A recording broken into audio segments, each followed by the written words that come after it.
तो भाई लोग स्क्रीन पर देख रहे हैं कि एक रेंज रोवर में खेसारी लाल यादव जी का ही जैसा रेंज रोवर है उसी में आग लगी है। न्यूज़ में अफवाह उड़ा के रखे हैं कि खेसारी लाल यादव जी का रेंज रोवर में आग लग गई है। इसी के बारे में बात करने वाले हैं। अगर मेरे चैनल पर नए हैं तो ज़रूर लाइक सब्सक्राइब कीजिएगा। अब बात करते हैं भाई कि खेसारी लाल यादव जी का रेंज रोवर है कि किसी और का। तो आप लोग से बता देना चाहता हूँ भाई लोग, खेसारी लाल यादव जी का रेंज रोवर नहीं है।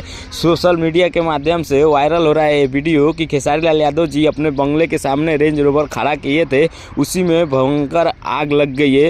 ये तो बात सही है कि बहुत बुरी तरह से आग लगी है रेंज रोवर में। उसको भूताने का काम चालू है, बाकी भूत नहीं रहे। आप लोग स्क्रीन पर देख ही रहे हैं। एक बात बता देना चाहता हूँ, ये सोशल मीडिया पर बहुत तेज़ी से वायरल हो रहा है कि खेसारी लाल यादव जी का रेंज रोवर में आग लगी है। तो भाई लोग नहीं है, खेसारी लाल यादव जी का रेंज रोवर नहीं है, ये किसी और का है। आप लोग से बता देना चाहता था, इसीलिए मैं सोचा कि आप लोग को बता दूँ, खबर कर दूँ। अगर खेसारी लाल यादव जी का आप लोग फैन हैं तो ज़रूर लाइक सब्सक्राइब कीजिएगा। हम मिलते हैं अगला वीडियो में, तब तक के लिए गुड बाय।